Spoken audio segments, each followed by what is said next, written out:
नमो भगवते वासुदेवाय। ॐ नमो भगवते वासुदेवाय। ॐ नमो भगवते वासुदेवाय। ॐ नमो भगवते वासुदेवाय।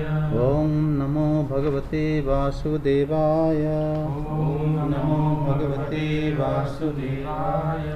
जन्मादस्य यतोऽन्वयादितरतश्चार्थे स्वभिज्ञः स्वराट् तेने ब्रह्महृदाययादि कवये मुह्यन्ति यत्सुरयः। तेजो वारि मृदं यथा विनिमयो यत्र त्रिसर्गं मृषा धाम्ना स्वेन सदा निरस्तकुहकं सत्यं परं धीमहि। धर्मः प्रोजितो कैतवोऽत्र परमो निर्मत्सराणां सतां वेद्यं वास्तवमत्र वस्तु शिवदं तापत्रयोन्मूलनम्।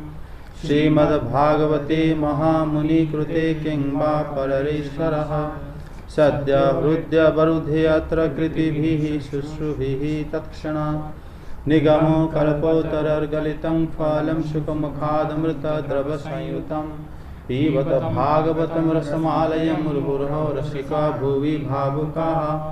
यं प्रव्रजन्तमनुपेतमपेतकृत्यं द्वैपायनो विरह कातर आजुहाव। पुत्रेति तन्मतया तरवभिनेदुस्तं सर्वभूतहृदयं मुनिमानतोऽस्मि। यः स्वानुभावमखिलश्रुतिसारमेकं मध्यात्मदीपमिति तितिशतं तमोऽन्धं संसारिणां करुणाय पुराणगुह्यं तं व्याससूनुपयामि गुरुं मुनीनां। नारायणं नमस्कृत्यं नरं चैव नरोत्तमं देवीं सरस्वतीं व्यासं ततो जयमुदीरयेत्। मुनयः साधु पृष्ठहं भवद्भिलकमङ्गलं यत्कृतः कृष्णसम्प्रश्नो येनात्मासु प्रसीदति। स वै पुंसं परो धर्मो यतो भक्तिरधोक्षजे अहेतुक्यप्रतिहताय यात्मा स प्रसीदति। वासुदेवे भगवति भक्तियोगः प्रयोजितः जनयत्यासु वैराग्यं ज्ञानं च जदहेतुकं। धर्मः सोऽनुष्ठितः पुंसं विश्वक्सेन कथासु यः नोत्पायते यदि रतिं श्रम एव हि केवलं। धर्मस्य अपवर्गस्य नार्थाय प्रकल्पते धर्मस्य धर्मकान्तस्य कामलाभाय हि स्मृतः। कामस्य निन्द्रियप्रीतिलाभ जीवित यावता जीवस्य तत्त्वजिज्ञासनार्थ यश्चेह कर्मभिः वदन्ति तत्त्वविदस्तत्त्वं यज्ञानमद्वयं ब्रह्मेति परमात्मेति भगवानिति शब्दते। शृणुतां स्वकथां कृष्णपुण्यश्रवणकीर्तनः हृद्यन्तस्थो हि अभद्राणि विधुनति श्रीशतां। नष्टप्रायेषु भद्रेषु नित्यं भागवत सेवया भगवते उत्तमश्लोके भक्तिर्भवति नैष्ठिके। आदिमध्यावसानेषु वैराग्यख्यानसंयुतं हरिलीलाकथाव्रतामृतादिनन्दितसत्सुरं। सर्ववेदान्तसारं यत् ब्रह्मात्मैकत्वलक्षणं वास्तवद्वितीयं तन्निष्ठं कैवल्यप्रयोजनं। तत्प्रोष्ठपाद्यं पौर्णमास्यां हेमसिंहासनसमन्वितं ददाति यो भागवतं स याति परमां गतिं। राजन्ते तावदन्यानि पुराणानि शताङ्गणे काचस्य दृश्यते साक्षात् श्रीमद्भागवतं परं। सर्ववेदान्तसारं हि श्रीमद्भागवतमिष्यते तद्रासुमृततृप्तस्य नान्यत्र स्वाद्रति क्वचित्। प्रोष्ठपाद्यं पौर्णमास्यं हेमसिंहासनसमन्वितं ददाति यो भागवतं स याति परमां गतिं। राजन्ते तावदन्यानि पुराणानि शताङ्गणे तावन् दृश्यते साक्षात् श्रीमद्भागवतं परं। साक्षात् सर्ववेदान्तसारं हि श्रीमद्भागवतमिष्यते तद्रसामृततृप्तस्य नान्यत्र स्याद्रति क्वचित्। निम्नगानं यथा गङ्गादेवानामच्युत इत्यथा वैष्णवानां यथा शम्भुः पुराणानामिदं तथा। क्षत्राणां चैव सर्वेषां यथा काशी हनुत्तमा तथा पुराणव्रतानां श्रीमद्भागवतं द्विजः। श्रीमद्भागवतं पुराणमलं यद्वैष्णवानां प्रियं यस्मिन् वै परमहंस्यमेक अमलं ज्ञानं परमं गीयते। तत्र ज्ञानविरागभक्तिसहितं नैष्कर्म्यमाविष्कृतं तच्छृण्वन् विपठनं विचारणं परभक्त्या विमुच्य नरः। कस्मै येन विभासितो अमतुले ज्ञानप्रदीपः पुरा तद्रूपिणे च नारदाय मुनहे कृष्णाय तद्रूपिणा। विगिन्द्राद तदात्मनाथ भगवत्स्राताय करुणायत स्तशुद्धं विमलं विशोकममृतं सत्यं परमं धीमहि। नमस्तस्मै भगवते वासुदेवाय साक्षिणे स इदं कृपया कस्मै वाचचक्षे मुमुक्षवे। योगीन्द्राय नमस्तस्मै शुकाय ब्रह्मरूपिणे संसारसर्पद्रष्टं यो विष्णुरात ममोमचत्। भव भवे यथा भक्तिः पादयोत्सव जायते तथा कुरुष्व देवेश नाथस्त्वं यो यतः प्रभो। नाम संकीर्तनं यस्य सर्वपापप्रणाशनं प्रणाम दुःखशमनस्तं नमामि हरिं परम्। श्रीमद्भागवतम प्रथम स्कंद सप्तम अध्याय। हम पहला श्लोक अनुवाद पाठ करो। अश्वत्थामा द्वारा द्रौपदी के पुत्रों का मारा जाना और अर्जुन के द्वारा अश्वत्थामा का मान मर्दन। श्री शौनक जी ने पूछा, सूत जी, सर्वज्ञ एवं सर्वशक्तिमान व्यास भगवान ने नारद जी का अभिप्राय सुन लिया, फिर उनके चले जाने पर उन्होंने क्या किया? श्री सूत जी ने कहा, ब्रह्म नदी सरस्वती के पश्चिम तट पर शम्यप्रास नामक का एक आश्रम है। वहाँ ऋषियों के यज्ञ चलते ही रहते हैं। वहीं व्यास जी का अपना आश्रम है। उसके चारों ओर बेर का सुंदर वन है। उस आश्रम में बैठकर उन्होंने आचमन किया और स्वयं अपने मन को समाहित किया। उन्होंने भक्ति योग के द्वारा अपने मन को पूर्णतः एकाग्र और निर्मल करके आदि पुरुष परमात्मा और उनके आश्रय से रहने वाली माया को देखा। इसी माया से मोहित होकर यह जीव तीनों गुणों से अतीत होने पर भी अपने को त्रिगुणात्मक मान लेता है और इस मान्यता के कारण होने वाले अनर्थों को भोगता है।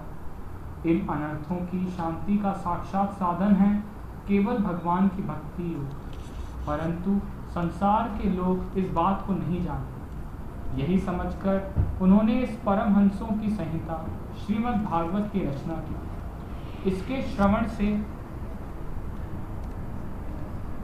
श्रवण मात्र से पुरुषोत्तम भगवान श्री कृष्ण के प्रति परम प्रेममयी भक्ति हो जाती है, जिससे जीव के शोक, मोह और भय नष्ट हो जाते हैं। उन्होंने इस भागवत संहिता का निर्माण और पुनरावृत्ति करके इसे अपने निवृत्ति परायण पुत्र श्री सुखदेव जी को पढ़ाया। श्री शौनक जी ने पूछा, श्री सुखदेव जी तो अत्यंत निवृत्ति परायण हैं। उन्हें किसी भी वस्तु की अपेक्षा नहीं है। वे सदा आत्मा में ही रमण करते हैं। फिर उन्होंने किस लिए इस विशाल ग्रंथ का अध्ययन किया? श्री सूत जी ने कहा, जो लोग ज्ञानी हैं, जिनकी अविद्या की गांठ खुल गई है और जो सदा आत्मा में ही रमण करने वाले हैं, वे भी भगवान की हेतु रहित भक्ति किया करते हैं, क्योंकि भगवान के गुण ही ऐसे मधुर हैं जो सबको अपनी ओर खींच लेते हैं। फिर श्री सुखदेव जी तो भगवान के भक्तों के अत्यंत प्रिय और स्वयं भगवान वेद व्यास के पुत्र हैं। भगवान के गुणों ने उनके हृदय को अपनी ओर खींच लिया और उन्होंने उससे विवश होकर ही इस विशाल ग्रंथ का अध्ययन किया।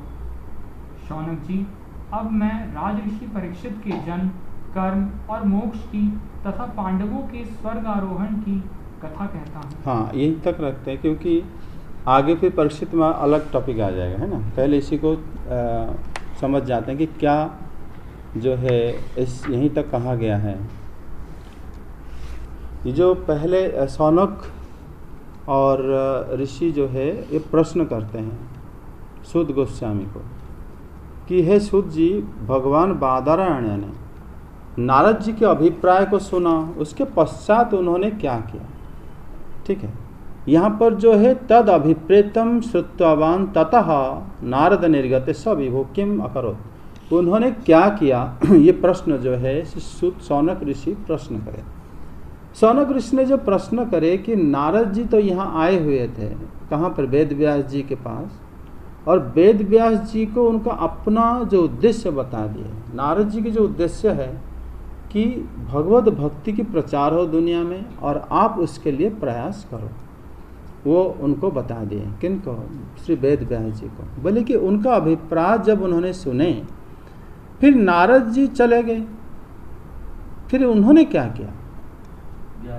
व्यास जी ने, ये बड़ी महत्वपूर्ण टॉपिक है कि अगर आपको पता चल जाता है उसके बाद आपने करा क्या, उसके लिए कुछ स्टेप लिया या ऐसे ही बैठे रहे आप, इस बारे में जानना चाहते थे वो इस बारे में। तभी सुद गोस्वामी पाद उत्तर दिए कि ब्रह्मानंद जो ब्रह्म नदी सरस्वती के पश्चिम तट पर श्यामाप्रास नामक आश्रम है। सरस्वती नदी जो आप देखो मैप में भी है, उसमें पश्चिम तट यानी उस तरफ जो, जबकि ये जो है बद्री आश्रम के पास, बद्रिकाश्रम के पास, लेकिन वो जगह जो है पश्चिम दिशा में है, उत्तर दिशा में नहीं है। उसका मतलब नदी के पश्चिमी तट पे है और वहाँ पर ये श्यामाप्रास नामक आश्रम है। वहाँ ऋषियों का सत्र निरंतर चलता रहता है। तो जब सूत गोस्वामी उत्तर देना प्रारंभ किए, पहले ये बता रहे हैं कि वो आश्रम किस जगह में है और वो आश्रम में क्या होता रहता है। वो कह रहे हैं वहाँ पर निरंतर ब्रह्म सत्र, निरंतर ब्रह्म सत्र हो गया जिस मीटिंग में श्री भगवान के बारे में डिस्कस हो रहा है, उसको सत्र कहते हैं। हाँ, और कि वहाँ पर हमेशा होता रहता है वो आश्रम में। हालांकि वेद व्यास जी के आश्रम में वो अकेले रहते हैं, लेकिन वो जगह ऐसा है कि वहाँ पर हमेशा भगवान के बारे में ही डिस्कस होता है। और वहाँ पर जो है वो ऐसा जगह है, वैसा कोई जैसे मान लो कहोगे आपका घर कहाँ पर है, कि अगर आप कहोगे कि हमारा घर वहीं पर है जहाँ पर हर जगह में हरि कीर्तन होता है, मंदिर है, या अगर आप कहोगे कि हमारा घर वहाँ पर है जहाँ पर जैसे मान लो पास कूड़ा घर है और वहाँ पर वो हम लोग अपना आइडेंटिफिकेशन बताते हैं कि वहाँ मार्केट है, और वो मतलब जो जगह इस तरह ही होगा। लेकिन यहाँ पर वो जो जगह बताए कि वहाँ पर रेगुलर भगवान के बारे में डिस्कस होता रहता है, वो जगह ऐसा है श्यामाप्रास नामक। तो वहाँ पर वो बैठ गए, तो उस जगह में वो रहते हैं। बेरबन के यहाँ पर जो बदरी संड मंडित स्वे आश्रम उपहा, ये बद्री मंडित मतलब हो जाता है बद्री का आश्रम, क्योंकि बद्री वो जगह, बद्री का आश्रम इसलिए कहा जाता है बद्रीनाथ को क्योंकि वहाँ पर बद्री नामक जो बेर के वन था पहले वहाँ पे, इसलिए उस जगह का नाम बद्री आश्रम। तो वो आश्रम में, हाँ, कि उसी आश्रम के जल में आचमन करके फिर आश्रम में बैठे हुए व्यास जी ने स्वयं अपने मन को समाहित किया। उन्होंने व्यास स्वयं मनः अप्राणी दधो, कौन सी मंत्र में अपने, जो जानते हैं कि मन की जो देवता हैं, जो भगवान की जो अंश, जो श्री शंकरषण, श्री वासुदेव, श्री प्रद्युम्न, श्री अनिरुद्ध के जो मंत्र श्री नारद जी उनको दिए थे, उसी मंत्र के माध्यम से उन्होंने पहले आचमन करते हुए वहाँ पर अपने मन को एकाग्र करके बैठ गए। कौन? श्री वेद व्यास जी। गुरु से दीक्षा हो गया उनके, अभी गुरु जो बोले हैं वही कार्य कर रहे हैं। उसके बाद उन्होंने ये बताया कि क्या देखा उन्होंने, भक्ति योगेन अमले मनसि सम्यक प्रणहिते पूर्वम पुरुषम तदुपाश्रयं मायांग च पश्यत। उन्होंने पुरुष को देखे। कौन? वेद व्यास जी। जब ध्यान हुए पहले पुरुष को देखे, और किसको देखे? न उनकी अधीन में रहने वाली माया, भगवान के अधीन में जो रहती है जो माया, उनको देखे व्यास जी। ठीक है, अपनी ध्यान में दोनों को देखे। जब वेद व्यास जी पहले उनको बता दिए मंत्र, तो भगवान को देखे, फिर तदु जो उनके आश्रय में रहने वाली माया को उन्होंने देखे। तो उसके बाद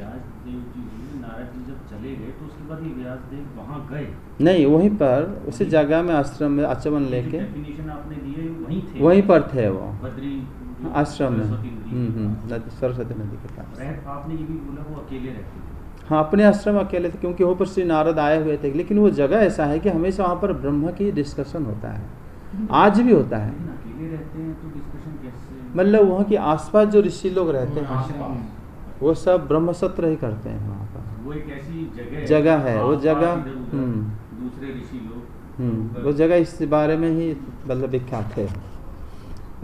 दसम स्कंद में भी इसके ऊपर आएगा दोबारा, जब नारायण ऋषि भी वहीं पर रहते हैं, वहाँ पर कहीं आश्रम में, जहाँ पर श्री नारद जी भी वहीं पर आते हैं। तो वहाँ पर जो है सब अपने अपने आश्रम करते हैं, लेकिन वहाँ पर जो इकट्ठा होते हैं भगवान के बारे में ही डिस्कशन करते हैं। तो ये तो बात हुई कुछ समय की, आज से बहुत वर्ष पहले। आज भी वहाँ की परिस्थिति क्या है? आज भी ऐसा ही है। अच्छा, बद्रिकाश्रम। क्योंकि उन्होंने यहाँ पर जो बोले हैं, उन्होंने बोले हैं कि जो श्याम प्रसाद इति आश्रम प्रोक्त ऋषिणांग सत्र वर्धना, वहाँ पर ऋषि लोग निरंतर ब्रह्मसत्र करते हैं, मतलब आज भी करते हैं, अभी भी करते होंगे वहाँ पर। लेकिन बात है कौन जाएगा वहाँ पर, वहाँ तो पहुँचना भी तो मुश्किल हो जाएगा, कोई जा नहीं सकता। पड़ती हुई पहाड़ होगा नहीं बात है कि वो जगह मतलब हम लोग बहुत सारे लोग जाते हैं बद्री आश्रम में, लेकिन श्री वेद व्यास जी को दर्शन नहीं कर पाते, क्योंकि वहाँ पर वो रहते भी हैं, लेकिन वो जगह अगम्य हो जाता है, रहते हुए भी मतलब अनजान हो जाता, दूसरे लोग वहाँ पर पहुँच नहीं पाते। तो वहाँ पर उन्होंने माया मोहित जीव को देखा, जो अपने आप को त्रिगुणात्मक मान लेता है और इसके कारण होने वाले अनर्थ को भी वो भोगता है। ठीक है, वेद व्यास ने देखे जीव किस प्रकार दुख पाता है और कैसे अनर्थ को भोगता रहता है, उसको देखा। उसके बाद उन्होंने अज्ञानी संसार के अनर्थ को शांत करने के लिए भगवान में की जाने वाली भक्ति है, इस बात को वेद व्यास जी समझे और तभी श्रीमद् भागवत की रचना कर। मतलब उन्होंने अपने ध्यान में ये चीज़ों को देखा, जो जीव की विकट परिस्थिति को देखा उन्होंने कि जीव वास्तव में क्यों त्रिगुणात्मक, जो अपने आप को जीव मान लेता है कि मैं त्रिगुण के अधीन हूँ, जबकि वो गुणातीत है। हम किसी गुण हमारे साथ नहीं है, हम निर्गुण है और भगवान के अंश भी हैं, लेकिन हम अपने आप को मान लेते हैं। ये हमारे अंदर एक बहुत बड़ी क्या कमी कह सकते हो आप। इसके वजह से ही हम जो है हमारी जो दुख किस प्रकार दूर होगा, जैसे वास्तव में वेद व्यास जी आज तक इस प्रकार जीवों का कल्याण कभी नहीं करे थे। वो अपने तरीके से करे थे कि जीवों जो जो चीज़ ज़रूरत है वो उसी का कल्याण उन्होंने करे थे, कि जीव जो चाहता है वो कैसे मिले उसको। लेकिन जब देखे जीव ये तो कभी चाहेगा भी नहीं, जीव तो अपने आप को भूल चुका है, वो अपना कल्याण कहाँ पर है पता कैसे लगाएगा। वो पहली बात, जब वेद व्यास जी अपने गुरु से दीक्षित होने के बाद जब उन्होंने दर्शन किए कि जीव इसी कारण से ही मोहित होता है, तो वो कारण किस प्रकार जीव को प्राप्त होगा, किससे वो हटेगा, उसके बारे में सोचकर उन्होंने श्रीमद् भागवत की रचना करी। तो भागवत रचना क्यों हुआ था, ये उसकी पृष्ठभूमि है। इसमें देखते हैं 2 श्लोक उन्होंने बताया कि वेद व्यास ने देखा क्या।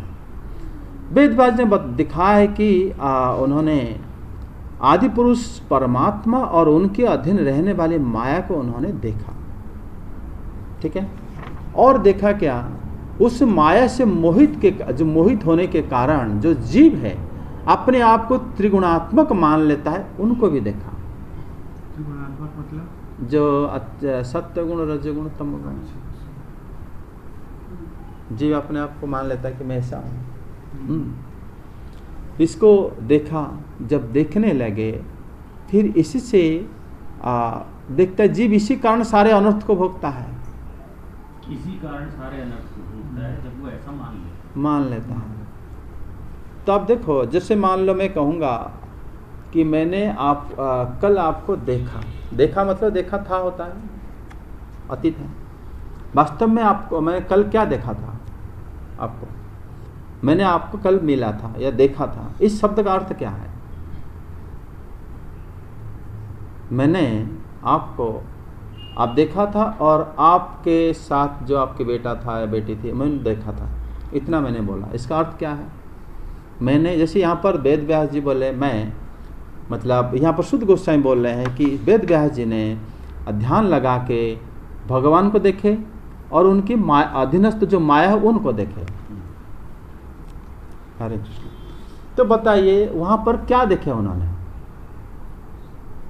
अगर मैं आपको कल मिला था, ठीक है, आपके बेटे के साथ मैं आपको कल मिला था, इसका मतलब मैंने आपको मिला था आपकी बेटे को भी मिला था और मैंने कल को भी मिला था।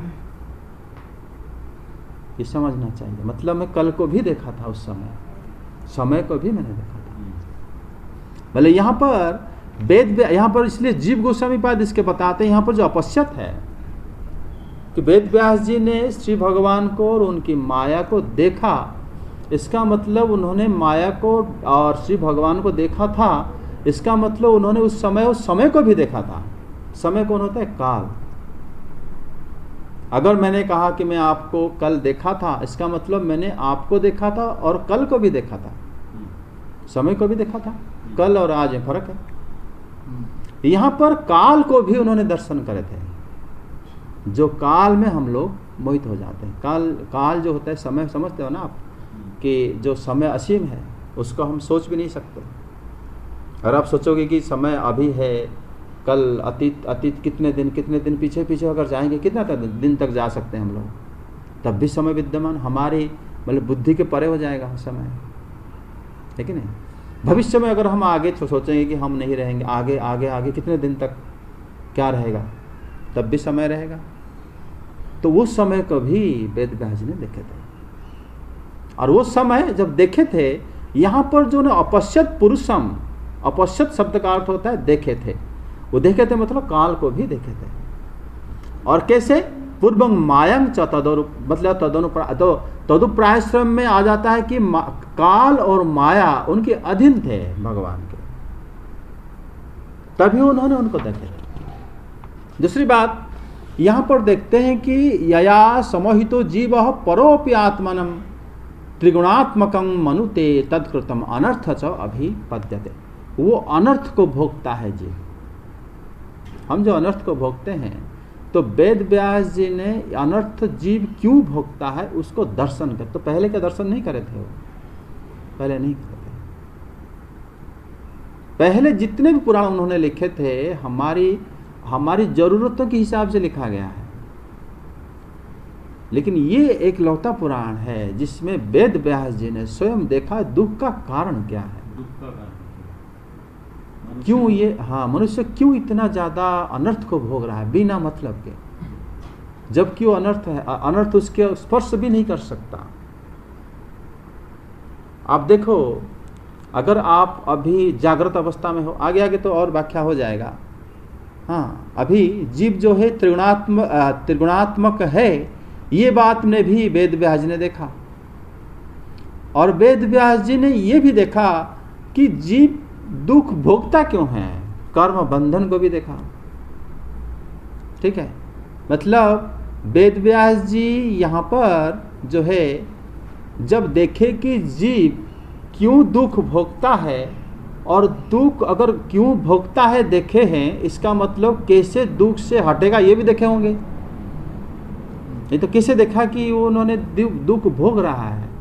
अगर आपने देखा कोई दलदल में फंस रहा है, इसका मतलब आप ये भी देख लिया कैसे दलदल से मुक्त होगा।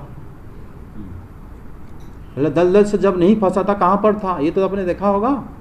वेद व्यास ने जब देखा कि वो लोग जो सारे जीव दुख भोग कर रहे हैं, इसका मतलब वेद व्यास जी ये भी देख लिया कि वो जीव दुख भोग कैसे नहीं करेगा। समझे कि नहीं?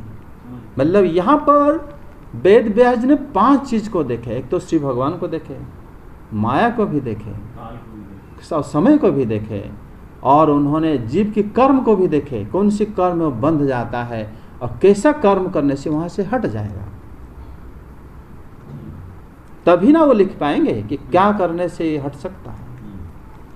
वेद व्यास जी ने इस सब को, ये सब कुछ हुआ नारद जी के जाने के बाद, उनका बातें सुनने के बाद, और ध्यान जब लगा है।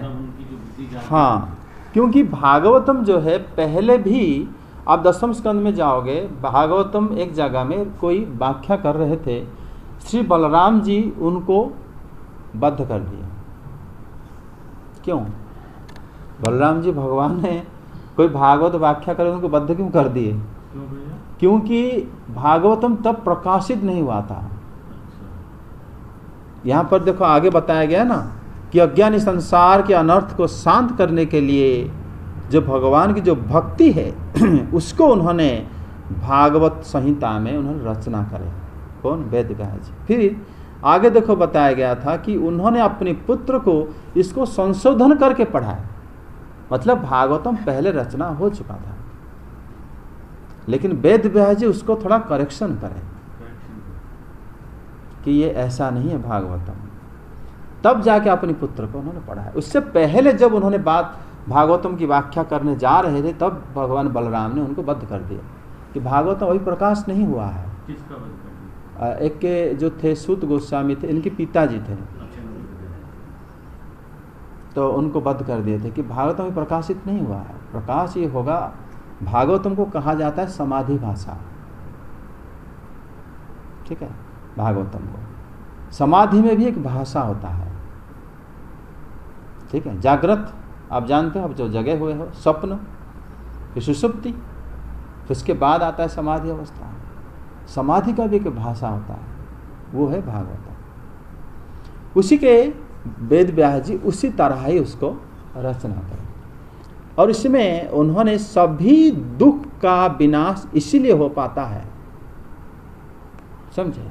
वेद व्यास जी ने जब देखा कि जीव यहाँ पर दुख पा रहा है, इसका मतलब वेद व्यास जी वो भी देख लिए कि जीव कैसे दुख नहीं पा रहा है।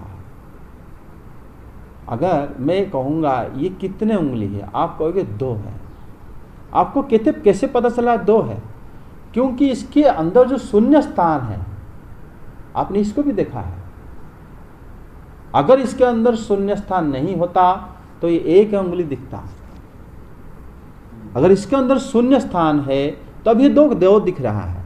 अगर ये 2 दिख रहा है, आपने उंगली के साथ साथ उसके खाली स्थान को भी देख लिया, तभी तो उसको आप 2 करके दिख रहा है आपको। जिस तरह वेद व्यास जी ने देखा कि जीव जो है दुख पा रहा है, किस प्रकार अपने आप को त्रिगुणात्मक मानता है कि मैं गुणों के अधीन हूं, जबकि वो गुणों से परे है। वेद व्यास जी ने जब देखा तो वेद व्यास जी ने यह भी देख लिया कि ये जीव कैसे ये गुणों से हट सकता है। तब उन्होंने उसको आधार मानकर उन्होंने क्या करे ना, भागवतम की रचना करें, समझे। इसमें इसलिए सभी प्रकार के दुख अगर कोई विनाश कर सकता है तो वो श्रीमद् भागवतम ही है। क्यों? जैसे हम लोग, हाँ, एक और बात आगे आएगा कि किस प्रकार जो सुखदेव गोस्वामी इसको अध्ययन करे थे। उसके बाद वो कह रहे हैं कि इस भागवत संहिता का श्रवण कर लेने पर निश्चित रूप से मनुष्य की परम पुरुष भगवान में, श्री कृष्ण में भक्ति उत्पन्न हो जाती है, जो शोक मोह भय को विनाश कर देता है। मतलब शोको मोहो भयापहा भक्ति रूपद्यते पुंसः शोको मोह भयापहा। शोक मोह और भय ये 3 हमारे अंदर है। ये कभी आपने सोचा है? शोक कब आता है? मन से आता है। जब हम सपने देखते हैं हम दुखी हो जाते हैं। उस दुख, उसी समय सपने में कभी आपने आपकी बुद्धि का प्रयोग करा?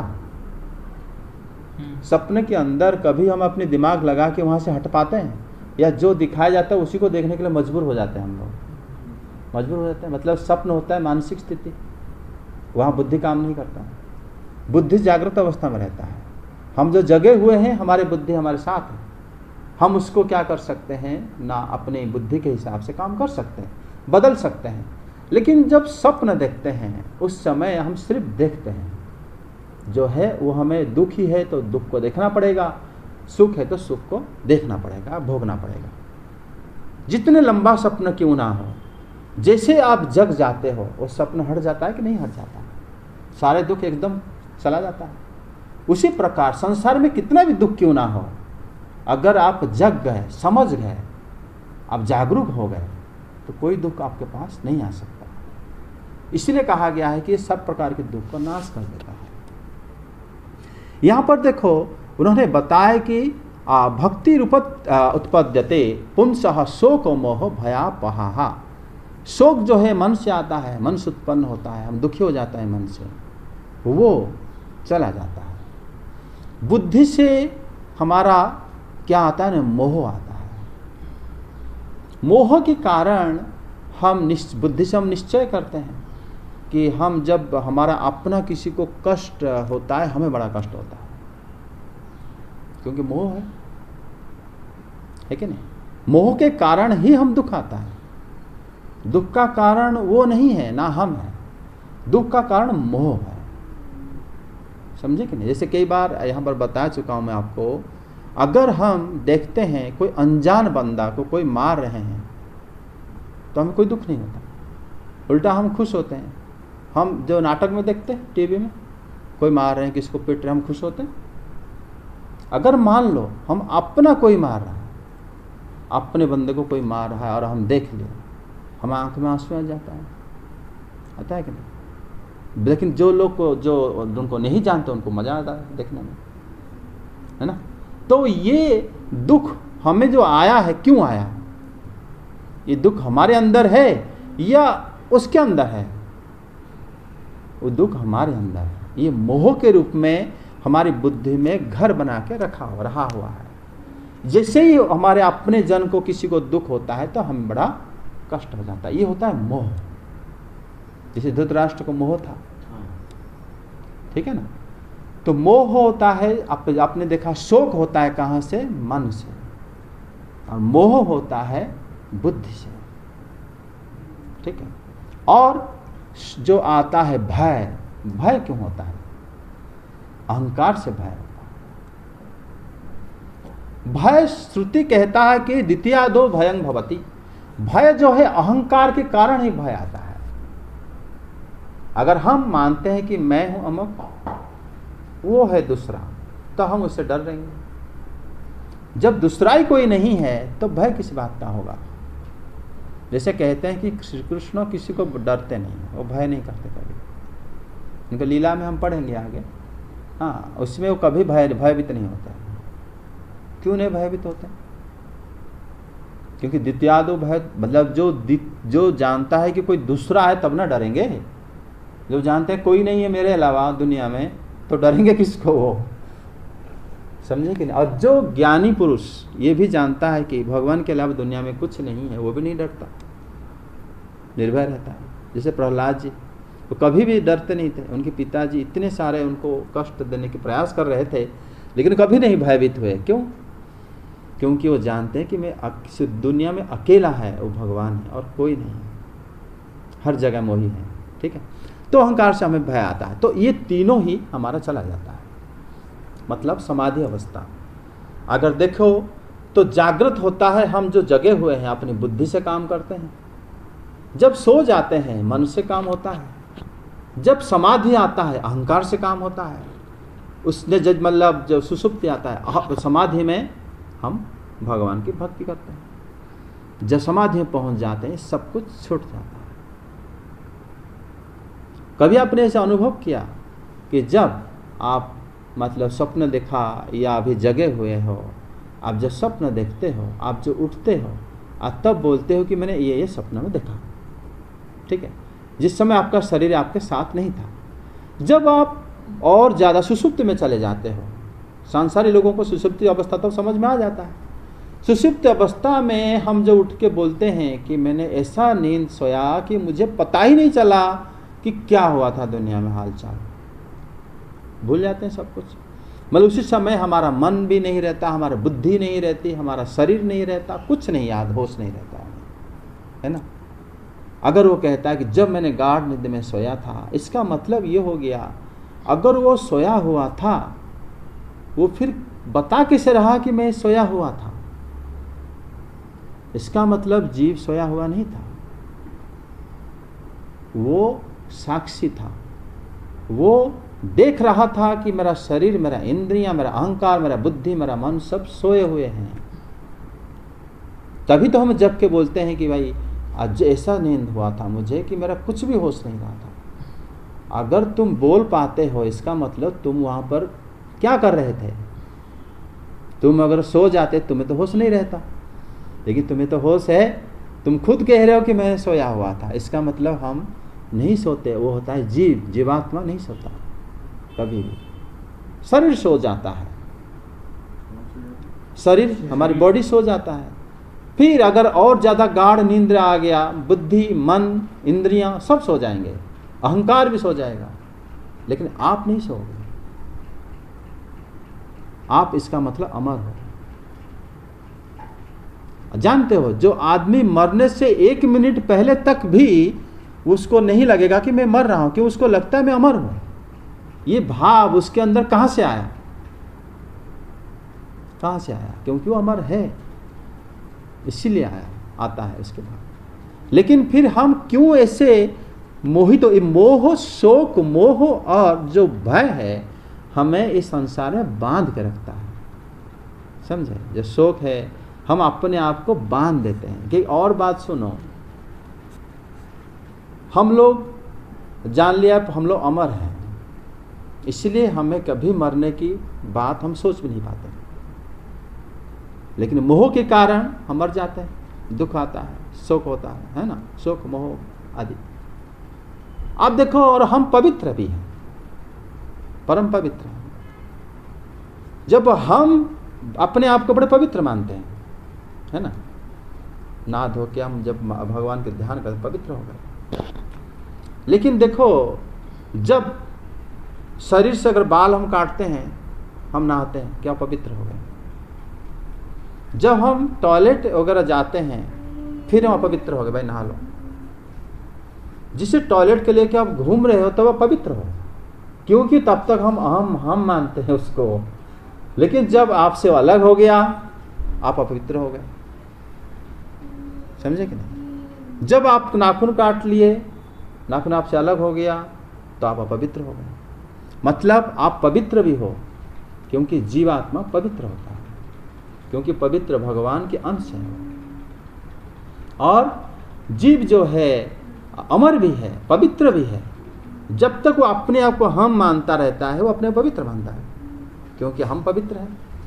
लेकिन जीव जब जानता है कि मेरे शरीर का हर अंग पवित्र है, लेकिन जब हम अहम के कारण ही उसको हम पवित्र मानते हैं, तो ये जो भाव है, ये श्रीमद् भागवतम श्रवण से ही ये शोक, मोह और भय, ये सब चीज हमसे दूर हो जाता है और हम समाधि में ही आ जाते हैं। समझ में आया? तभी फिर हम लोग अपने आप को जो है सारे दुख से विनाश कर लेते हैं। दुख कहाँ से आता है? जागृत में बुद्धि से दुख आता है। नहीं तो स्वप्न में दुख स्वप्न तक ही रहता है मन में, लेकिन सुषुप्त में दुख भी नहीं रहता। जानते हो, जब आप बहुत ज्यादा गाढ़ निंद्रा में सो, आप भूल भी जाओगे क्या दुख था दिन में, क्या परेशानी था, भूल भी जाओगे आप। जब उठते हो, जब आपको याद दिलाया जाता, आपको याद नहीं क्या आप कल वहां गए थे, वही काम नहीं हुआ था, अरे हाँ नहीं हुआ, फिर दुखी आप हो गए। लेकिन आप दुख से अलग हो, है कि नहीं? हमारा जो स्थिति है, भागवत में इसलिए कहता है कि दुख को वो विनाश कर देता है, समूल नाश कर देता है, क्योंकि हम अपनी स्थिति में आ जाते हैं। शुभदेव गोस्वामी पाद क्या करे ना, महर्षि वेद व्यास भगवती संहिता का निर्माण करके वो निर्वृत्ति मार्ग को अपनाए हुए अपने पुत्र सुखदेव गोस्वामी को संशोधित करके ही पढ़ाया। मतलब उन्होंने कृत्या अनुक्रम्य अचात्मजम च आत्मजम, कृत्य अनुक्रम में अनुक्रम करे उन्होंने। अनुक्रम मतलब हो गया, उन्होंने क्या करे, अपना जो कुछ भागवत में था उसको अनुक्रम करे, मतलब उसको करेक्शन करे, तरीका चेंज कर दिया। इसलिए तुम देखोगे आप, श्री कृष्ण की लीला हर जगह में है, बहुत जगह में है, लेकिन सब कहते हैं कि श्री कृष्ण चरित्र ही भागवतम है। भगवान के चरित्र बहुत जगह में लिखा गया है। निश्चित रूप से भागवत में श्री कृष्ण चरित्र है, लेकिन भागवत फिर भागवतम ही है। इसमें जीव को और श्री कृष्ण के साथ क्या संबंध है, क्या करने से जीव जो है माया से, दुख से हट सकता है, ये सब इत्यादि व्याख्या भागवत में ही मिलता है। इसलिए ये सबको प्रिय है। किसी भी मंदिर में आप श्रीमद् भागवतम पाठ करो, हरे देव देवी आपको प्रत्यक्ष ही आपको मतलब आशीर्वाद देते हैं, क्योंकि ये जो है भागवत सबको प्रिय, सारे देवताओं को प्रिय है, यहाँ तक कि भगवान को भी प्रिय है भागवत, कि उसमें जीव का जो संबंध है भगवान से, भगवान क्या है, माया कौन है, किस प्रकार सारे दुख निवृत्ति हो जाता है, ये भागवतम के बारे में, भागवतम में ये सब चीज वर्णन है। ठीक है। आगे जो है सुखदेव गोस्वामी को उन्होंने संशोधन करके पढ़ा। इससे ये पता चलता है कि भागवतम पहले रचना हो चुका था, इसलिए 18 पुराण के अंदर भी भागवतम आता है। ठीक है, उसके आगे आता है सबे मुनि निवृत्त निरतः। शौनक जी पूछ रहे हैं प्रश्न कि जो सुखदेव गोस्वामी को जहाँ तक हम जानते हैं वो किसी भी प्रकार की मतलब वस्तुएं उनको उपेक्षा कर देते हैं, उनको कुछ चीज़ का जरूरत नहीं जहाँ तक हम जानते हैं।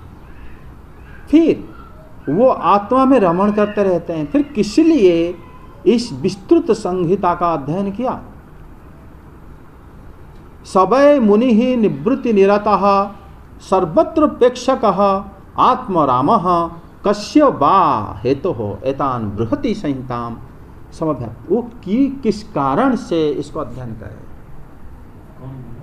शौनक जो सुनने वाले कि अरे हम तो जहाँ तक जानते हैं कि सुखदेव जी ऐसे, जहाँ तक हमारा आइडिया है वो तो कुछ चीज़ को उनको जरूरत नहीं होती, वो किस कारण इतने विशाल ग्रंथ को अध्ययन किए? किस कारण, क्या जरूरत पड़ेगी? ये बात सुन के आपको क्या लगा? उन्होंने क्यों प्रश्न करेंगे? पूरी तरह से गिरफ्त है, उनका संसार से कोई अटैचमेंट नहीं है। हाँ, डिस्कनेक्टेड है वो चीज। उन्होंने अध्ययन क्यों किया? लेकिन उन्होंने अध्ययन क्यों किया? हाँ, ये प्रश्न कर रहे हैं। ज्ञान होते हुए, हाँ, संपूर्ण ज्ञान होते हुए भी फिर भी क्यों अध्ययन? हाँ, ये बात उनका प्रश्न है। ये जो बात है इससे ये पता चलता है, पहले तो शौनक जी ने क्वेश्चन करा है, उन्होंने आज तक कभी ऐसा भी काम नहीं करे होंगे जिसमें बिना कारण से कोई काम हुआ हो। इसका अर्थ यही है, समझ में आ रहा? मतलब अगर ये भी शौनक ऋषि भी अगर भागवत में आज सुन रहे हैं, कोई फायदा के लिए सुन रहे हैं, कोई कारण के लिए सुन रहे हैं, तभी तो पूछे बिना कारण से क्यों पढ़े? हमारा तो यहाँ बैठने का मतलब कोई कारण है, बिना कारण से वो क्यों आ गए? उनका क्वेश्चन यही है। मतलब आज तक उन्होंने ये कभी नहीं सुना होगा कि जिसका कोई भी कारण नहीं, किसी भी काम की जरूरत नहीं है, तब भी श्रीमद् भागवत में बैठ के क्यों सुना? और उन्होंने क्यों इतना अध्ययन किया, इतना विशाल ग्रंथ? उनको जरूरत क्या है?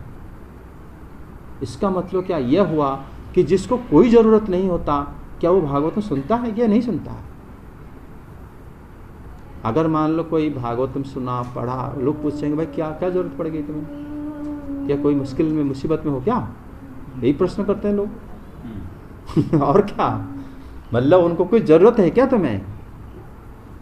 ये शौनक ऋषि का जो प्रश्न है, सबय मुनि ही निवृत्ति निरतः सर्वत्र प्रक्षक आत्माराम, ये सब उनके गुण है। वो खुद आत्माराम मतलब अपने आप में खुश रहते हैं, आत्माराम है। फिर वो सब कुछ मतलब सर्वत्र प्रेक्षक, सब कुछ उपेक्षा करने वाले हैं, कुछ भी चीज़ तो मना कर देंगे भाई मुझे नहीं चाहिए। उसके बावजूद इतने विशाल ग्रंथ का किस कारण, क्या जरूरत पड़ गई उनको? ये प्रश्न है उनका। एक्चुअली उत्तर अभी दे रहे हैं। मतलब इसके आज तक जैसे अगर हम कहेंगे शौनक मुनि, पहले हम लोग पढ़े थे, शौनक मुनि पहले जो बताए थे पिछले अध्याय में, पहला अध्याय में इनफैक्ट बताए थे कि है सूत गोस्वामी, हम लोग दीर्घकालीन सत्र करने के लिए या यहाँ बैठे हुए हैं, आप मिल गए, इसलिए आप हमें भगवान की लीला सुनाओ। फिर उन्होंने ये भी कहे थे कि जो हम ये भौतिक जगत संसार सागर को पार करने के लिए श्री ब्रह्मा जी की कृपा से आप हमें कर्णधार मिल गए। बोले थे कि नहीं बोले थे? इसका अर्थ क्या है? मतलब ये संसार सागर पार करना उनकी इच्छा है, इसीलिए यहाँ पर बैठे हैं कि हमें भागवत सुनाओ। लेकिन जो आत्माराम होते हैं, जो सर्वत्र उपेक्षक, जो सब कुछ उपेक्षा करने वाले हैं, संसार सागर पार करना नहीं करना उनको कोई मतलब नहीं है, फिर भी वो क्यों पढ़ रहे हैं? हमें तो भाई यहाँ पार होना है, इसलिए हम नाव में बैठे हैं। जो कहीं नहीं जाना है, जिसका कोई मतलब नहीं, वो क्यों बैठना चाहता है? ये मतलब है उनका। एक प्रश्न कहने का प्रश्न उत्तर यही है। ये भागवतम का जो है इसलिए हर एक जगह में आपको कहीं ना कहीं बड़ा रहस्य बात मिलता है। उन्होंने तुरंत उत्तर दिए कि आत्मा रामस्य मुनयो निर्गंतः अप्युरुक्रमे। कुर्बंत्य हैत किंग भक्ति मिथंग भूत गुण हरि ही। वो कह रहे हैं, ये भागवतम में प्रसिद्ध श्लोक, सारे श्लोक तो भागवतम में प्रसिद्ध है वैसे भी, ये कि मतलब महत्वपूर्ण प्रश्न का उत्तर है ये, कि वो कहते हैं कि आत्मा में रमण करने वाले जो भी हैं, जिनके अज्ञान के सारे गांठ खुल गई है, ऐसे ज्ञानी पुरुष श्री भगवान की बिना किसी प्रयोजन को भक्ति करते हैं। उन्होंने बोल दिया कोई जरूरत नहीं होता फिर भी वो लोग करते हैं। क्यों? वो कह रहे हैं कि इसलिए करते हैं क्योंकि भगवान के गुण ही ऐसे हैं। मतलब उनका गुण ऐसा है कि अगर कोई सुन लिया तो वो भले ही कोई काम ना कर, तो उसका किसी प्रकार की प्रयोजन ना होता हो, फिर भी वो आकृष्ट हो जाता है। श्लोक उन्होंने जो पूछा था कि सुखदेव गोस्वामी जैसे एक निर्वृत्ति परायण और सर्व वस्तुओं की अपेक्षा करने वाले, आत्मा में रमण करने वाले, वो किस लिए इसको आकृष्ट हो गए? ये कह रहे हैं कि आत्मा राम गण ही आकृष्ट इसलिए हो जाते हैं क्योंकि भगवान के गुण ही ऐसा है। यहाँ पर जो जीव गोस्वामी पाद व्याख्या करते हैं इसके पर, आत्मा राम जो होता है कौन है, पहली बात ये समझना चाहिए। आत्मा में रमण करने वाला कौन होता है? आत्मा शब्द का अर्थ क्या होता है? आत्मा हम कहेंगे, आत्मा मतलब भगवान को मानते हैं, परमात्मा को आत्मा मानते हैं। आत्मा मतलब ब्रह्म। आत्मा कभी कभी भागवत में देखने को मिलेगा, आत्मा शरीर को भी कहा जाता है, आत्मा मन को भी कहा जाता है। अमर कोश में आप देखोगे मन को भी आत्मा कहा जाता है, और यत्न को भी आत्मा कहा जाता है, धैर्य को भी आत्मा कहा जाता है, बुद्धि को भी आत्मा कहा जाता है, और अपने स्वभाव जो है हमारा एक्टिविटी, उसको भी आत्मा कहा जाता है। मतलब अगर कोई ब्रह्म में रमण कर रहा है, वो भी श्री भगवान की लीला गुण में भी जैसे सुनता है, वो सब कुछ छोड़ देता है अपना। ऐसा कोई है? भागवत में जो नव योगेंद्र ऋषि हैं, वो कौन है ने? वो ऋषभ भगवान के पुत्र हैं। ऋषभ भगवान की भागवत पंचम स्कंद में आएगा वो बात। नव योगेंद्र ऋषि हैं, बचपन से ही वो सिर्फ भगवान की सत्र करना या उन्हीं को आराधना करना, उन्हीं को चिंता करना, ब्रह्म चिंतन में मग्न रहते हैं। अब और ये नाम सुना होगा, सनक, सनातन, सनंदन, सनत कुमारी, 4 मुनि कुमारी, ये भी आज तक भी वो अब बच्चे जैसे रहते हैं, 5 साल के बालक जैसे नंगे रहते हैं, उस तरह रहते हैं मुनि कुमार। वो भी ये ब्रह्म चिंतन में मग्न रहकर भी वो लोग भगवान की लीला में आसक्त हो जाते हैं। आत्माराम है कि नहीं वो लोग? मतलब शुद्ध गोस्वामी कहते हैं ब्रह्म चिंतन में मग्न हो तो रहते हैं, फिर भी वो भगवान की लीला में आकृष्ट हो जाते हैं। सनक, सनातन आदि भागवतम कथा वाचक भी है। हरिद्वार में जब जो श्री नारद जी भक्ति देवी और इनको ज्ञान और वैराग्य को जब उन्होंने उद्धार करे थे, तो वहाँ पर सनक आदि ऋषि लोग ही भागवत वाचे थे। वो एकदम मतलब यही भागवतों को पाठ करे थे। मतलब उनको अच्छा नहीं लग रहा तो क्यों करे थे? वो तो ब्रह्मवादी मुनि है। सुखदेव गोस्वामी स्वयं भागवत वाच रहे हैं अभी। हाँ, नवे अंगद्र ऋषि आए थे जो निमि महाराज की राजसभा में, उस टाइम वो भागवत वाचे थे। 9 ऋषि लोग। तो भागवत उनको प्रिय है, इसीलिए वो वाचे थे और बोले भी थे, और उनको उसी में मग्न भी रहते हैं। मतलब आत्माराम जो ब्रह्म में रमण करने वाले होकर भी वो लोग क्या करते हैं ना, भागवत को मानते हैं, या भागवत को या कृष्ण की कथा या चरित्र के प्रति उनका गुण ऐसा है। अगर आपको अच्छा नहीं लगेगा तो आप जाके किसी सभा में क्यों बोलोगे? ये बात समझ रहे हो कि नहीं? अगर आपको अच्छा नहीं लगता है किसी के बारे में, आप क्यों बोलोगे जाके? आपको अच्छा लग रहा है तभी जाके बोलते हो। भले किसी की बुराई करो, तो बुराई में आपको अच्छा लगता है तभी तो आप जाके बोलते हो।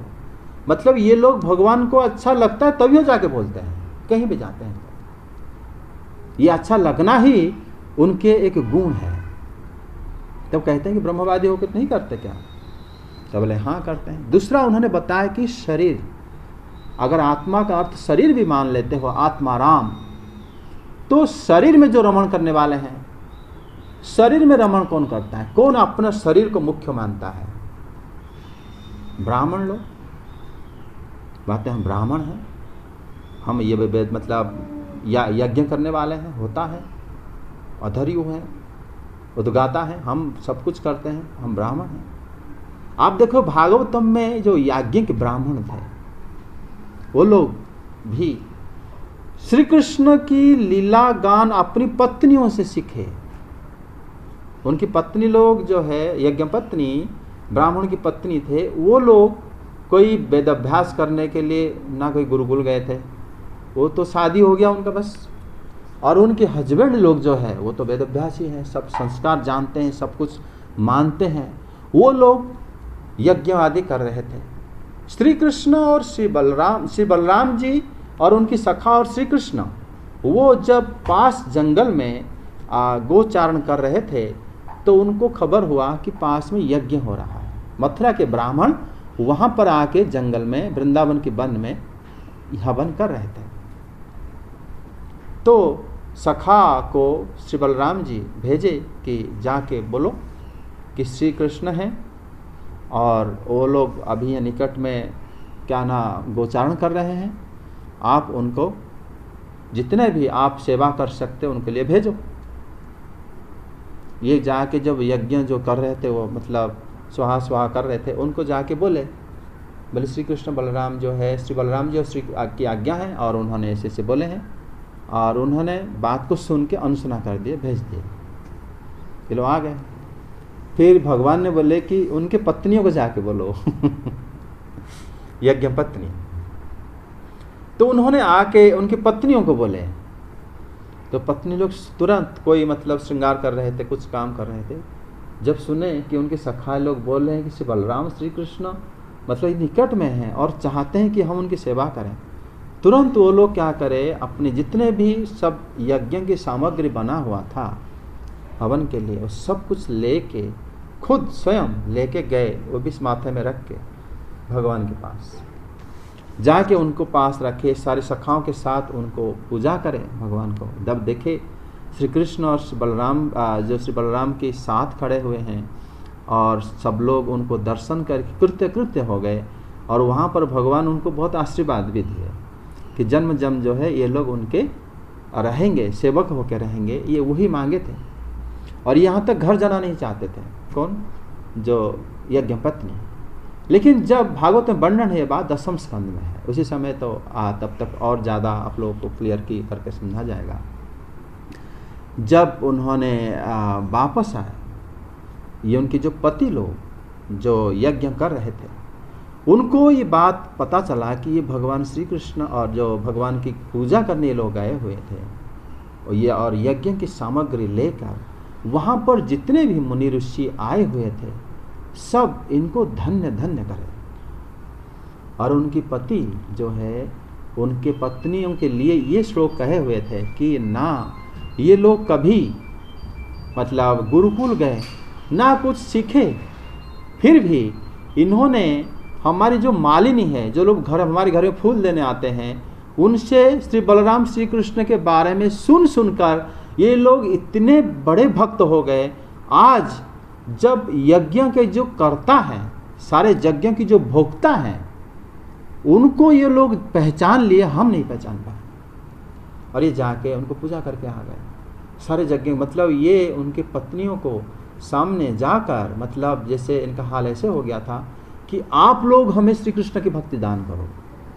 मतलब यहाँ पर जो है आत्माराम जो होता है, जो शरीर को अपना मुख्य मानता है, आत्मा में अर्थ अगर शरीर माना जाएगा तो जो उपाधिक ब्राह्मण होते हैं वो लोग भी भक्तों की संग करके उनको भी कृष्ण कथा या भागवतम कथा में रुचि आ ही जाता है, जैसे ब्राह्मणों को आ गया था। अपनी पत्नी से सुने मतलब भगवान कृष्ण की कथा। और जब अगर मान लो हम जानते हैं जो लोग कर्मनिष्ठ शरीर है, जो काम करने में अपने शरीर को व्यस्त रखते हैं कि मैं अगर काम ना करूं कुछ फल नहीं मिलेगा, काम करूं तब फल मिलता है मुझे, ठीक है, ये भी होता है। आत्मा का अर्थ होता है शरीर। कोई लोग होते हैं कर्मनिष्ठ शरीर, किसी के पास होता है तपस्वी शरीर और किसी के पास होता है सर्वकाम शरीर। जो कर्मनिष्ठ शरीर है वो इच्छा रखते हैं कि शरीर में जो काम करा मुझे उसका फल मिले, ये स्वयं शौनक ऋषि ये तो वही है। अपने शरीर के माध्यम से वो चाह रहे कि मैं कैसे इसी शरीर से ये संसार पार कर जाऊं, ये शरीर मेरा किस काम का होगा। कर्मनिष्ठ शरीर है, वो भी भक्तों के संग, जो सूत गोस्वामी के संग करे, वो भी भागवत श्रवण करते करते ऐसे हो गए, लास्ट समय में वो भक्त ही बन गए। भागवतम अंतिम अध्याय में उनके बारे में है सनकादिक ऋषि। और जो लोग तपस्वी शरीर हैं वो भी भक्त के संग करके वो भी भक्ति करने, भगवान की कथा श्रवण करने में रुचि आ जाता है, जैसे पृथु महाराज आदि। और जो लोग सर्वकामी हैं, जो सब कुछ उनको चाहिए, ध्रुव महाराज, उनको सब चाहिए था, फिर भी उन्होंने भक्त के संग करते करते वो भी क्या करे ना, भगवान की कथा में फिर मन उनके धीरे धीरे लग गया। तो आत्मा राम जो शरीर में भी रमण करता है, फिर भी वो जिसको सारे कामना चाहिए, फिर भी वो कृष्ण कथा में या भागवत कथा में भी रुचि दिखाई लेता है और उसी में ही रम जाता है। तो आप क्या कह रहे हो, सुखदेव गोस्वामी पाद जो भक्ति नहीं करे न कर रहे हैं, कोई कारण जरूरी है क्या उसके लिए? आप देखो ध्रुव महाराज तो गए थे राज्य लेने, उनको मिल गया, बड़ा सा राज्य मिल गया, सब कुछ मिल गया, फिर क्यों वो कृष्ण कथा और भक्ति भक्तों की संग क्यों करने लगे? क्या जरूरत पड़ गया उनको? जो तपस्वी हैं वो जब भगवान के बारे में सुनने लगे, उनको क्या जरूरत पड़ गई? जो वेदाभ्यासी ब्राह्मण, जो याज्ञिक ब्राह्मण है, उनको क्या जरूरत पड़ गया? वो क्यों सब छोड़ के फिर भगवान की कथा में अपनी पत्नियों को गुरु बना लिए वो लोग कि आप लोग हमें ही सुनाओ कृष्ण कथा? क्यों? हाँ, जो लोग शरीर को भी मानते हैं वो लोग भी ऐसे करते हैं। तो सुखदेव गोस्वामी ने बात कुछ नया कुछ नहीं करा। बोले आत्मा का अगर शब्द का अर्थ होता है मन, जो मन में रमण करता है, फिर भी वो लोग भगवान को भक्ति करते हैं, उनकी लीला में भी आ जाते हैं, मन में रमण करते हैं, मुनि लोग करते हैं। आप भी देखे होंगे जो द्रौपदी देवी द्रौपदी जब भगवान को मन में पुकारे कुरुसभा में, तो स्वयं भगवान वहां पर उपस्थित हुआ, क्योंकि वो मन में ही भगवान को भजते थे। किसी को बोल के पुकार के बोलने की जरूरत आवश्यकता नहीं पड़ी। फिर भी वो देखो जब भी भगवान की रानियों से मिलते थी तब वो श्री कृष्ण की हर एक गुण को, कथा को सुनते थे ध्यान से। भागवत में कथा आता है, जब द्रौपदी देवी उनसे मिले श्रुपनी देवी से और उन्होंने प्रश्न करे श्री कृष्ण के बारे में, जबकि देवी द्रौपदी श्री कृष्ण को प्रत्यक्ष भी जानती, बात भी करती है, लेकिन उनके रानियों से उनके गुण को जानना चाहते थे देवी द्रौपदी। तो ये अगर उनके अंदर इच्छा नहीं होती, या अगर कृष्ण कथा में भागवत में भगवान के गुण ही ऐसा है कि तुम चाहे कैसे भी हो, आत्मा के शब्द के अर्थ कुछ भी मान लो, वो जरूर कृष्ण कथा में वो रमण करने लगता है और आ भी जाता है। अगर हम आत्मा शब्द का अर्थ को यत्न मानते हैं, जो यत्न अर्थ बड़े केयरफुली उसको अगर आत्मा माना जाता है, तब भी आप देखोगे श्री नारद, व्यास आदि सारे मुनि लोग बड़े यत्न से भगवान के नाम को गान आदि कीर्तन आदि करते हैं। अगर आत्मा शब्द के अर्थ हमको धैर्य को मानते हैं, आप देखोगे जितने भी ब्रज में सारे पक्षी पशु बड़े धैर्य के साथ भगवान के जो बंसुरी को सुनते हैं और उनकी लीला गान कथा को सुनते हैं, उनको देखते हैं। आप देखोगे ब्रज में श्री लक्ष्मी देवी जब तपस्या करने आई कि मुझे श्री कृष्ण इसी अवस्था में मिले, मैं क्योंकि लक्ष्मी जो है अपनी ऐश्वर्य को त्याग नहीं कर सकती। ऐश्वर्य लक्ष्मी, ऐश्वर्य की देवी है लक्ष्मी देवी, लेकिन ब्रज में अगर आप भगवान की भक्ति करना चाहोगे, भगवान श्री कृष्ण, जबकि श्री कृष्ण उनके हृदय में रहते हैं और भगवान श्री कृष्ण की जो श्रोण रेखा है उनके वक्षस्थल में, वहाँ लक्ष्मी वास भी करती है, लेकिन लक्ष्मी चाहती थी कि जिससे मतलब बाकी गोपियाँ भगवान को इतना मतलब रमण करती है, मैं उनकी अर्धांगिनी होकर भी रमण नहीं कर पाती ब्रज में। उसके लिए उन्होंने तपस्या करी, बहुत धैर्य सहकार तपस्या करी थी, बहुत दिन। अभी भी आज भी वृंदावन में आप देखोगे लक्ष्मी, जहाँ पर लक्ष्मी देवी तपस्या करती है, वो जगह आज भी है। तो उसके लिए धैर्य की आवश्यकता है। ठीक है। और जब यहाँ पर अगर हम मानेंगे कि आत्मा शब्द का अर्थ धैर्य है, क्या देवी लक्ष्मी इतने धैर्य से भगवान श्री कृष्ण के प्रति आकृष्ट या उनके लीला गुण उनके भक्तों से नहीं सुनती है। तो आत्मा रमण जो है, शुकदेव गोस्वामी पाद अगर आत्माराम होके भगवान श्री कृष्ण की इतने बड़े विशाल भागवतम का अध्ययन करे या श्रवण करिए, कोई बड़ी बात नहीं है। अगर आत्मा शब्द का अर्थ हम मानेंगे कि बुद्धि है, बुद्धि को भी आत्मा कहा जाता है अमरकोश में, व्याकरण में। बुद्धि जिसके पास है पंडित होता है, जिसका बिल्कुल बुद्धि नहीं होता मूर्ख होता है। दोनों ही भक्त संग में भगवान को भजन करने देखा जाता है।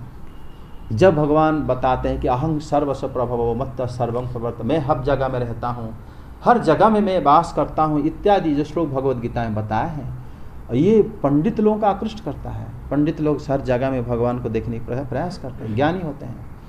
तो वो भी जब भगवान अच्छा है हर जगह में रहते हैं, फिर ऐसे ऐसे काम भी करते हैं, फिर वो सुनने लगते हैं भगवान के बारे में। तो ये वो लोग भी क्या भगवान श्री कृष्ण की लीला सुनते नहीं है? सुनते हैं।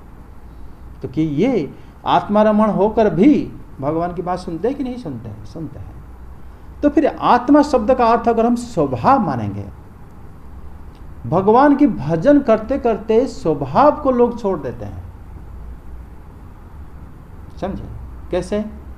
जैसे गाय के बछड़ा गाय का थन से दूध पीता है, इसका स्वभाव है। ऐसा कभी हो तो उसके मुंह में थन है और छोड़ दे। लेकिन जब भगवान श्री कृष्ण जब बांसुरी बजाते हैं, ऐसे राग कभी कभी बजाते हैं, हर समय जब भी बजाते हैं, अगर बछड़ा सुन रहा होगा तो दूध बह जाएगा, वो चूसेगा भी नहीं। समझे?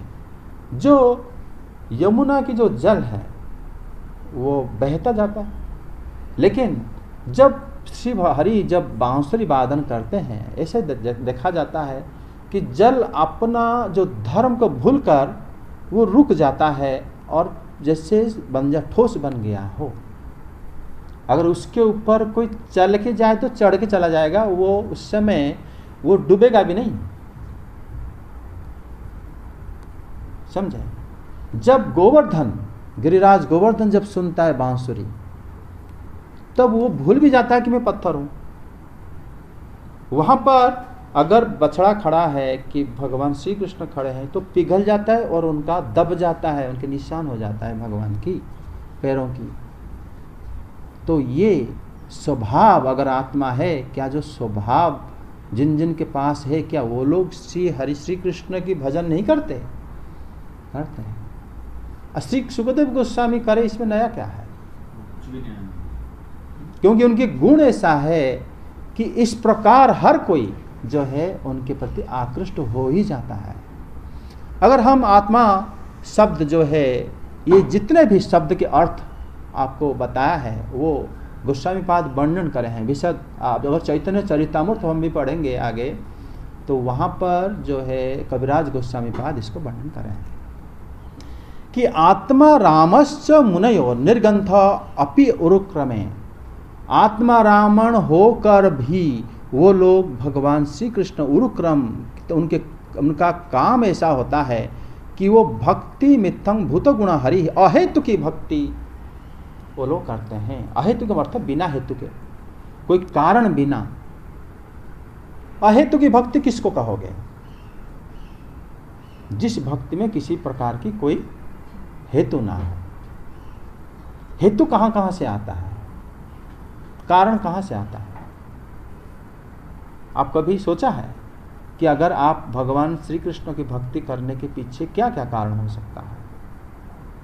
भुक्ति मुक्ति सिद्धि, ये तीन होता है मुख्य कारण। या तो आप सब प्रकार के भोग चाहते हो, भुक्ति हो गया, वो सभी प्रकार के भोग हमें चाहिए। मुक्ति 5 प्रकार की मुक्ति होता है, भोग तो अनंत प्रकार के भोग है, उसका कोई हिसाब नहीं। 5 प्रकार की मुक्ति है और 18 प्रकार की सिद्धि है। आणिमा, लाघिमा, गारिमा, प्राप्ति, ये बहुत प्रकार की सिद्धि है। जो हम हनुमान चालीसा पढ़ते हैं ना, अष्ट सिद्धि नवनिधि के दाता, जो 8 प्रकार की सिद्धि है, सिद्धि 18 होता है, 8 मुख्य होता है, हनुमान जी को मिला है। लेकिन कोई भक्त जो अहेतु की भक्ति जो होता है वो सिद्धि नहीं चाहते, वो किसी भी प्रकार की भोग अपना भुक्ति नहीं चाहते और किसी भी प्रकार की मुक्ति नहीं चाहते। भुक्ति सिद्धि और जो भुक्ति सिद्धि और मुक्ति, ये तीन ही जो कह सकते हो, ये तीनों ही हमें भक्ति में अड़चन डालता है। ये तीनों के बिना अगर कोई भक्ति करता है तो उसको कहते हैं अहेतु की, कोई कारण नहीं इसका। तो बताओ, अगर अहेतु की भक्ति वो लोग करते हैं, कौन? आत्माराम, उनका किसका प्रकार ना कोई सिद्धि उनको जरूरत है कि किसी भी प्रकार की उनका, भाई हमें आपका सिद्धि है कि आप जा सकते हो वहाँ पर, हम हिमालय चले जाएंगे, अभी कोई ज़रूरत नहीं है, हम यहीं बैठ के भगवान की भजन कर सकते हैं। वो बैठ के अकेले करते हैं भजन, हरि नाम कीर्तन करते हैं। समझे?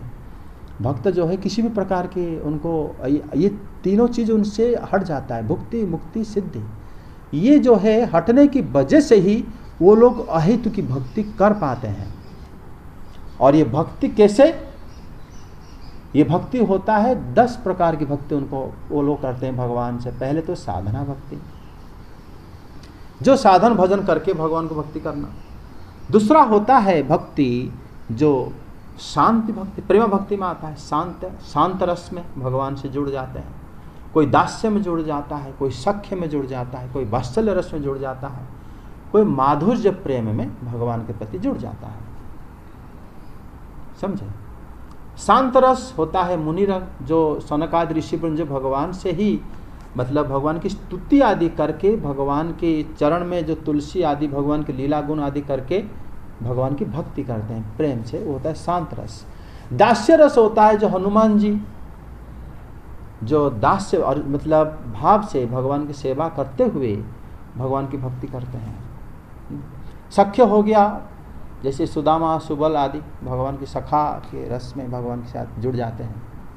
हाँ, वात्सल्य रस में जैसे कौशल्या आदि माताएं, यशोदा आदि माताएं भगवान से जुड़ जाते हैं। ठीक है। और जो लोग बाकी भक्त उसी प्रकार उसी वयस्क समवयस्क वृद्धा के रूप में वहाँ जन्म ले लेते हैं।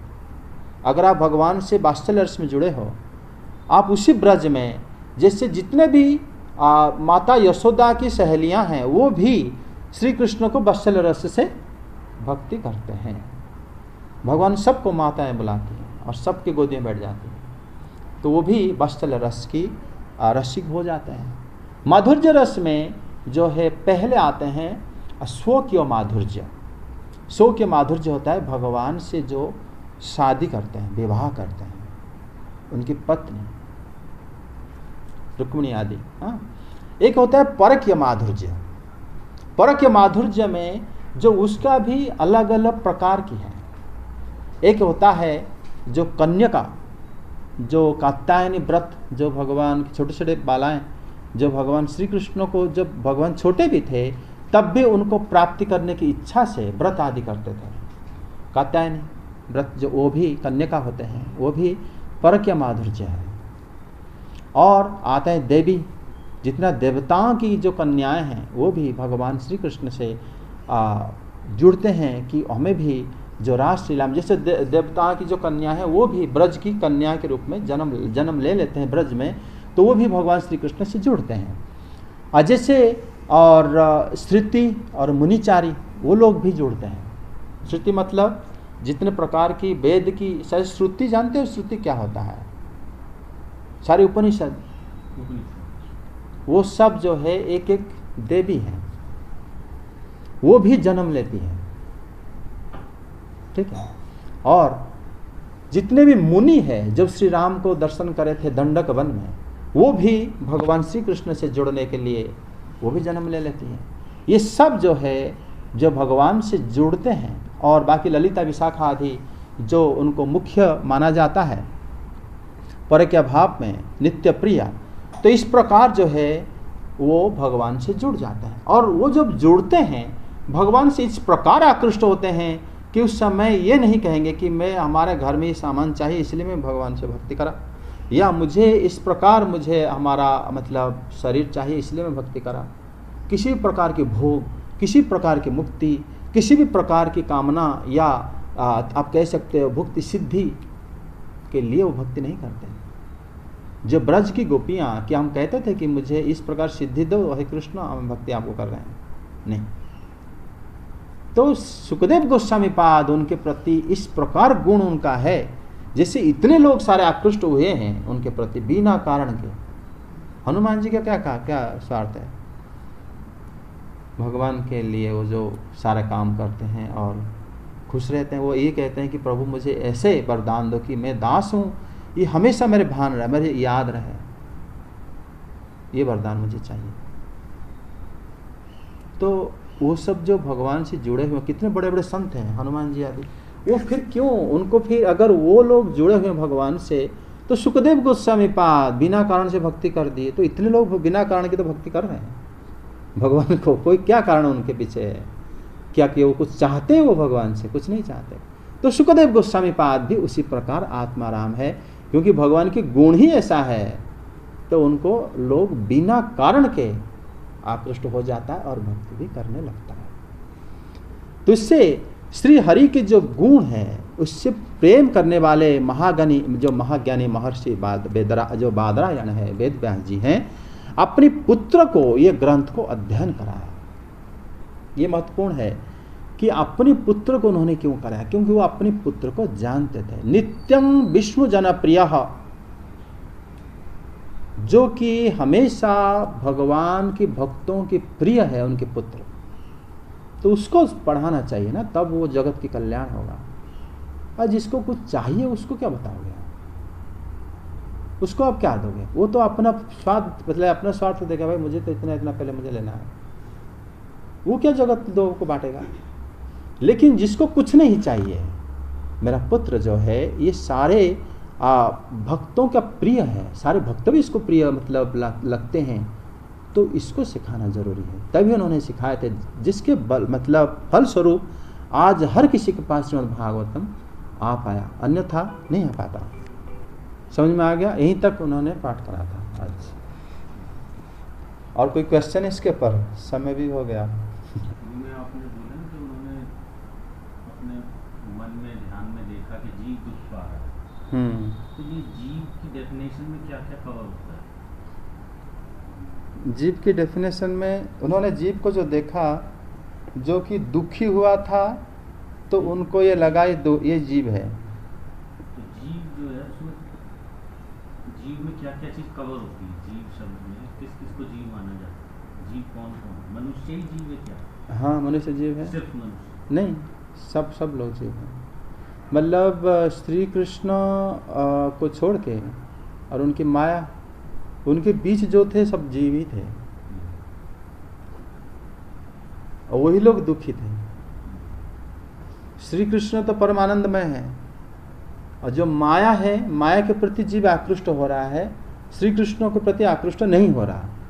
तो उसी से आकृष्ट हो के माया क्या करता है, उसको सब कुछ दिखाता तो है, और मनुष्य अपने आप को भूल जाता है। उस जगह में भूल के अपने आप को शरीर मानना, अपने आप को अपने मन बुद्धि अंतःकरण के माध्यम से विचार विमर्श करके भगवान को भूल के सब करना चाहता है। मेरा प्रश्न फिर भी है, हाँ, मतलब जीव माने जीव क्या सिर्फ मनुष्य? नहीं, जीव का अर्थ हो जाता है पुरुष बच्चे के सब नहीं है, पशु पक्षी, और भी आता है। जीव में सब लोग आते हैं, मतलब ये पशु पक्षी फिर ब्रह्मांड आता है, ब्रह्मांड में हर कोई सब जीव में कवर होता है। दुख तो जानवर भी भोग रहे हैं। हाँ, कष्ट है बहुत। देवता भी आते हैं, पशु पक्षी जानवर स्थावर भी आते हैं जीव में, पर्वत नदी ये भी जीव होते हैं।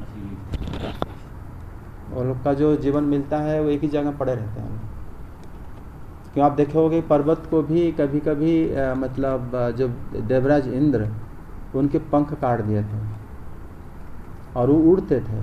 भाई दूसरे पूरा पुराण में पढ़ोगे, पर्वत को देवता लोग भी क्या ऋषि लोग भी बातें करते हैं कि इस पर्वत में आप जो है मुझे रहने की जगह दो। पर्वत अपना जो खनिज को छुपा देता था, पहले प्रकाशित करता था।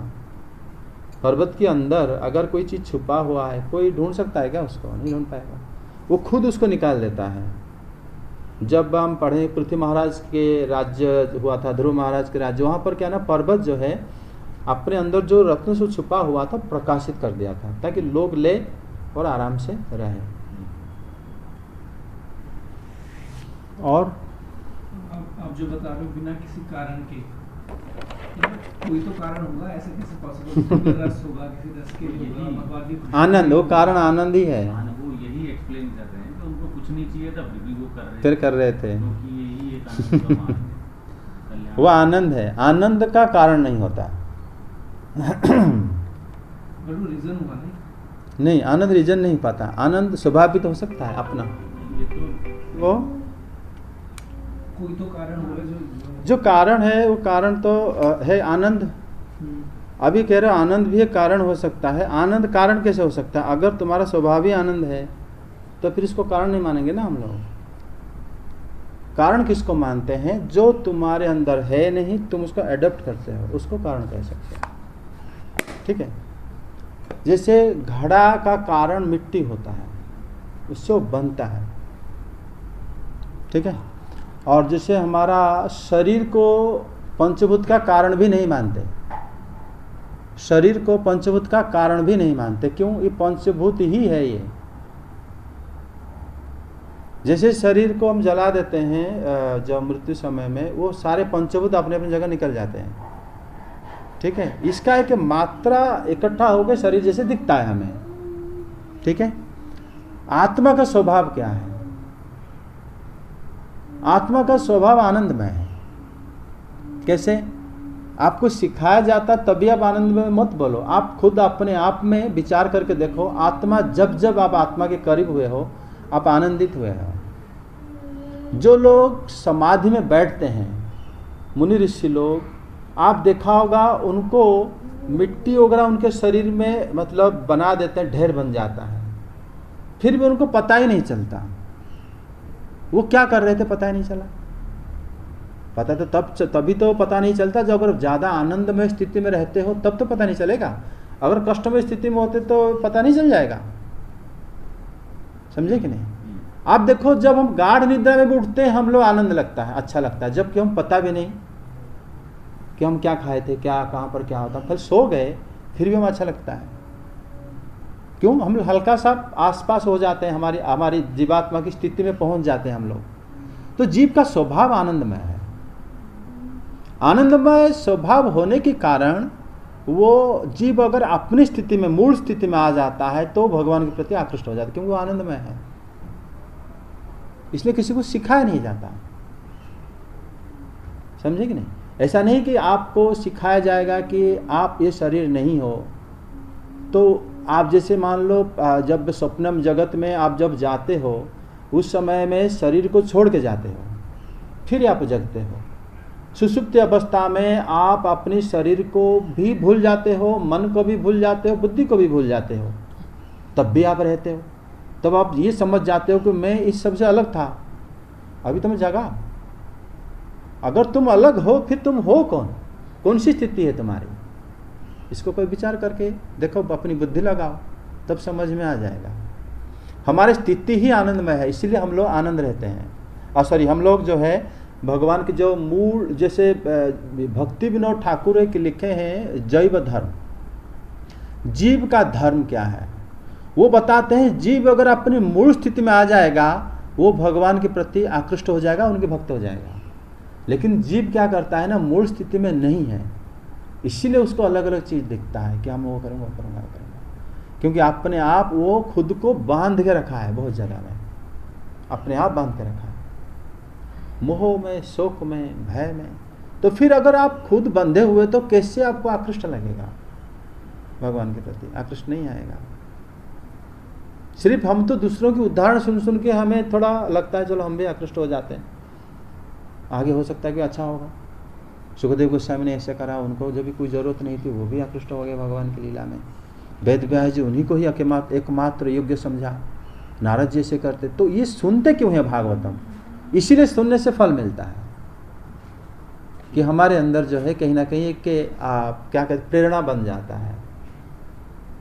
धियो योनो प्रचोदयात्, जो मंत्र में बोलते हैं ना, जो प्रेरणा हमारे हृदय में है, प्रभु हमारे अंदर प्रेरणा जागृत हो, आप ही प्रेरणा के स्रोत हो। समझे? हरे कृष्ण।